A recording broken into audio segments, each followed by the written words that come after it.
आप सब हमें तो ऐसे लगने लगता है कई बार श्री राधा रानी जी की बिछड़ी सखी ही पूज्य बाबा उनका परिकर आप सब आपके सामने अब हम का कथा कह दें।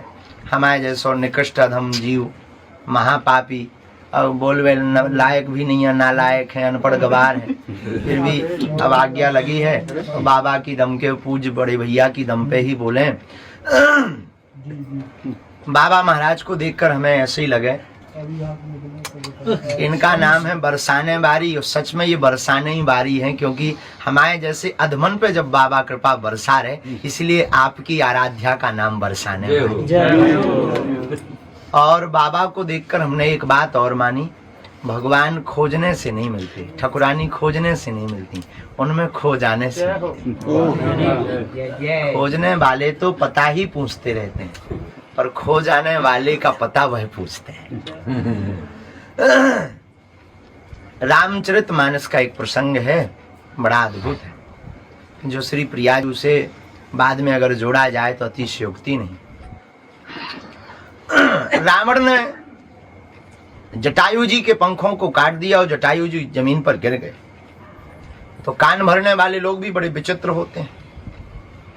कई लोग ऐसे होते हैं संसार में जिन्हें धर्म के लिए भी धकेलना पड़ता है कि भाई जाओ, तब वो धर्म की बात करने के लिए आगे आते हैं। लेकिन धन्य है जटायु जी, इन्हें किसी के द्वारा कहना नहीं पड़ा। कितने देवता नहीं थे, कितने बड़े बड़े अमलात्मा बिमलात्मा महात्मा नहीं थे जिन्होंने देखा कि जानकी जी का हरण रावण जैसा आतताई कर रहा है, लेकिन कोई आगे आकर के सामने नहीं लड़ा। पर धन्य है हमारा भारत देश, यहाँ के पक्षियों में भी इतनी वीरता होती है कि रावण जैसे विदेशी आतताई का सामना करने की सामर्थ्यता रखते हैं। जब जटायु जी सामने पहुंचे, रावण ने प्रहार किया, वैसे जटायु जी ने प्रहार किया, एक क्षण के लिए मूर्छा आई और जीत तो वहीं जटायु जी की हो गई। लेकिन गिरे जब पंख कट करके तो लोगों ने कान में कहा कि देखा तुमने, कोई नहीं बोला, तुम भर बोले तो तुम्हारा क्या हाल हो गया, पंख कट गए, अब उड़ नहीं पाओगे। बड़े दिन भर सीताराम सीताराम सीताराम करते रहते थे, अब नहीं पहुंच पाओगे अयोध्या, न रघुनाथ जी मिलेंगे न तुम्हें उनके दर्शन होंगे, बेफिजूली में लड़ गए, सोई मर गए तुम। इससे अच्छे पहले ठीक थे, पंख थे तो कम से कम अयोध्या जा पाते, दर्शन कर पाते। जटायु जी ने आंखों में आंसू भर के बड़ी अच्छी बात की, बोले कहा, बोले सुनो भैया, भगवान की बड़ी अनुकंपा, हमारे पंख ठीक कट गए।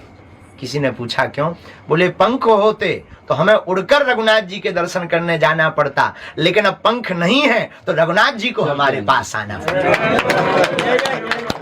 उसी प्रकार इस समय में हम लोग कन्हैया के पास तो नहीं जा सकते, ना दर्शन कर सकते। पूज्य बाबा महाराज जैसे महापुरुषों के चरणों को पकड़ लें तो हमें लगता है कि हमें वृंदावन नहीं जाना पड़ेगा। ठाकुरानी के चक्कर में ठाकुरानी जी, प्रिया जी और श्री लाडले सरकार जी दोनों ही बाबा महाराज के पास जब आएंगे तो हमें ऐसे पूज्य श्री बाबा महाराज इस ब्रज की निधि है। हमारा ऐसा मानना है वृंदावन की आंख है बाबा, इस ब्रज के नेत्र हैं बाबा।